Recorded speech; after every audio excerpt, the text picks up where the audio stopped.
Untuk selanjutnya itu saya akan menjelaskan pada bagian microcontroller STM32 F103C8T6 atau biasa disebut dengan mobil, mana pada pin PA0 ini dibuat sebagai pin ADC karena kita menggunakan sensor analog. Nah, karena microcontroller ini hanya bisa membaca nilai digital atau 01, maka kita perlu mengkonversinya dari sinyal analog menjadi digital dengan menggunakan pin ADC, yang mana ADC itu merupakan analog digital converter. Hanya itu kita pakai pin PA2 sama PA3 sebagai pengarah arah motor itu sebagai GPIO output, karena si driver motor ini menghasilkan sinyal tegangan digital langsung.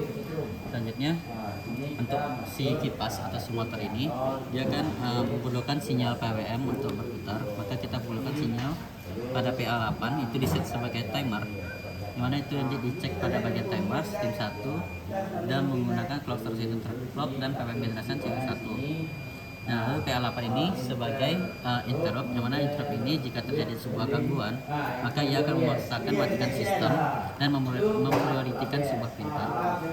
Oke, selanjutnya itu saya akan menjelaskan pada bagian program. Seperti biasa pada include main.h ini ia akan mengambil semua library pada main.h, lalu mendeteksi tipe ADC dan timer. Hanya itu mengatur nilai awal ADC, tegangan, temperatur, dan button. Yaitu pada bagian inline itu ya kita langsung membaca bagian while. Karena pada bagian while ini itu ia akan membuat sebuah rumus mana jika ADC value itu adalah ADC get value dan voltage itu ADC value dibagi 4095 kali 3,3. Nah, kenapa 3,3? Itu karena kita pakai tegangan 3,3 volt dan 4095 ini merupakan nilai mentah dari si microcontroller F103C8T6. Hanya itu ada temperatur, dimana temperatur ini didapat dengan rumus voltage dikali 100.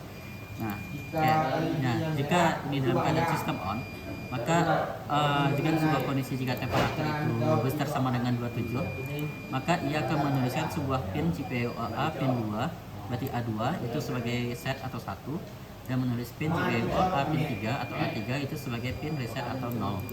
Mana dan juga di sini jika temperatur itu besar sama dengan 35, maka ia akan membuat duty cycle itu memakai 50% atau ditulis dengan 0,5. Nah, untuk kondisi, selain dari kondisi yang di atas ini, maka ia akan membuat duty cycle itu 1.0 dikurang dengan temperatur rumus duty cycle jadinya 1.0 kurang temperatur kurang 27 derajat bagi 8 kali 0,5.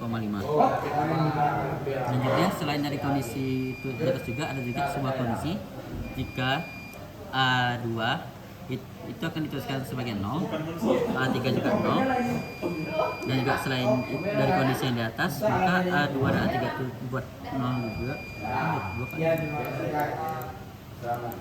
Oke, 2 kali dengan membaca 200 millisecond. Sekian program. Baik, lalu kita masuk ke dalam rangkaiannya, yang dimana di sini untuk komponen-komponennya itu yang pertama itu ada STM32 F103C8T6. Lalu setelah itu ada sensor suhu yang mana dipakai LM35, lalu ada kipas DC, lalu ada push button dan motor driver 1298N, lalu ada breadboard, adapter dan resistor. Nah, jadi di sini tuh untuk kondisi dari sensor suhu kontrol suhu ruangan ini, dimana dia tuh ada dua kondisi, yang dimana ketika LM35 mendeteksi maka kipasnya itu mati. Jadi di sini nih komponennya itu nggak bisa jalan. Jadi percobaannya LM-nya tidak bisa. Jadi kita untuk mendeteksinya tuh kalau LM35 ini tidak mendeteksi maka kipasnya itu akan mati. Kalau misalkan LM35 itu mendeteksi, dia tuh kipasnya akan hidup dengan kondisi suhunya dulu.